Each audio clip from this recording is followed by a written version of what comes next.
આજે मैं बनाવું છું સૂંઠવાળા મગ। સૂંઠવાળા મગ બનાવવા માટે જોઈશે બાફેલા મગ।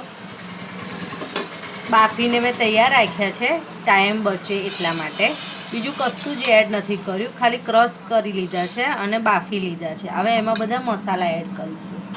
એમાં એડ કરીશું હળદર પાવડર, લાલ મરચું પાવડર થોડું, ગરમ મસાલો પાવડર, धाणा जीरु पाउडर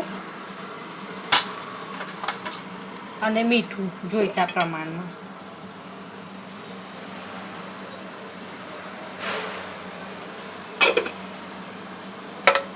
હવે એનો વઘાર કરીશું। પહેલા સારી રીતે મિક્સ કરી દઈશું।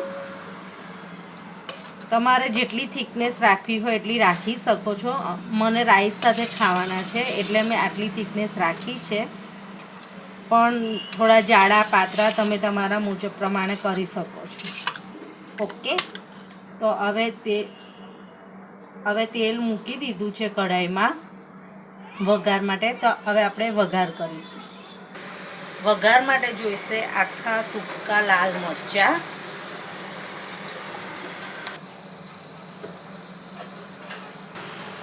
હવે એની અંદર એડ કરીશું જીરું। જીરું થઈ જાય એટલે એમાં એડ કરીશું રાઈ,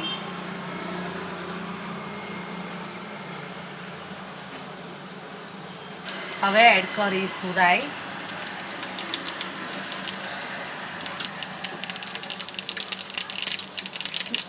રાઈ પણ થઈ ગઈ છે, હવે એની અંદર એડ કરીશું હિંગ।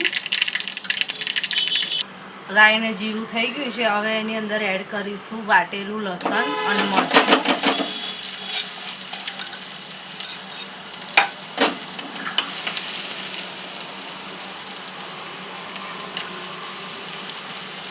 સારી રીતે મિક્સ કરી દઈશું ને ગેસ બંધ કરી દઈશું અને વઘારને એડ કરી દઈશું મગમાં।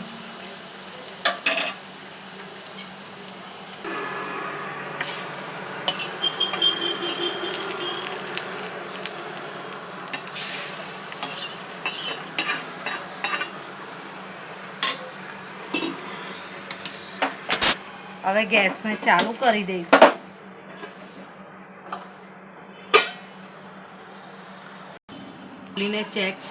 ખોલીને ચેક કરી લઈશું કે મગ ઉકળી ગયા છે કે નહીં। મગ સારી રીતે ઉકળી ગયા છે। હવે આપણે એમાં એડ કરીશું આ છે લીલા મરચાં અને સૂંઠ પાવડર। એમાં થોડું મેં પાણી એડ કરી દીધું છે અને હવે મગમાં નાખી દઈશું।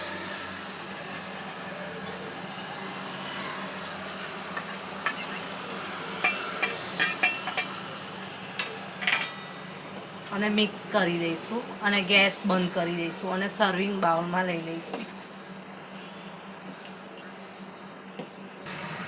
તો તૈયાર છે ગરમા ગરમ મગ। જેને તીખું ખાવાનું અને ચટપટું ખાવાનું ભાવતું હશે એને ચોક્કસથી આ મગની દાળ ભાવશે। બનાવીને જરૂરથી ટ્રાય કરજો। જય માતાજી।